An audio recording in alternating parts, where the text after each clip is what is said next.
The moonlight fell softly on the silent fields, but peace had already left the village. Amina stood frozen, her eyes fixed on the man who had stepped out of the darkness. He was supposed to be dead. Yet there he stood, alive. Villagers gathered behind him, their faces filled with fear, doubt, and old memories. The man spoke slowly. This land remembers everything, even the sins buried under it. Amina shook her head.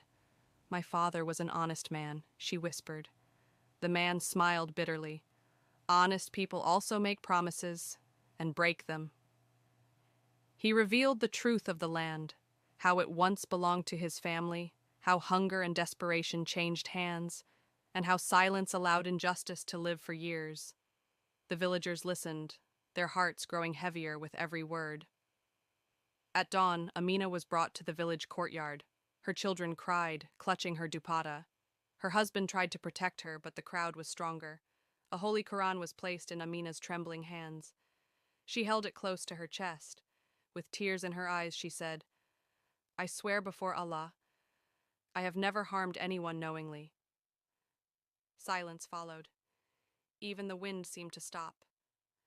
That afternoon, smoke rose from Amina's fields.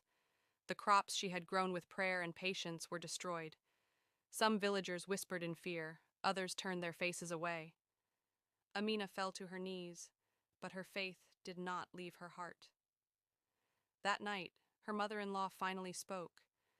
With shaking hands and broken voice, she confessed.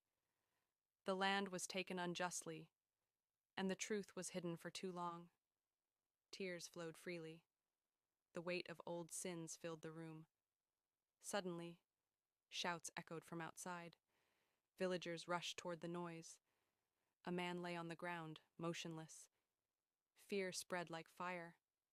People looked at one another, searching for answers.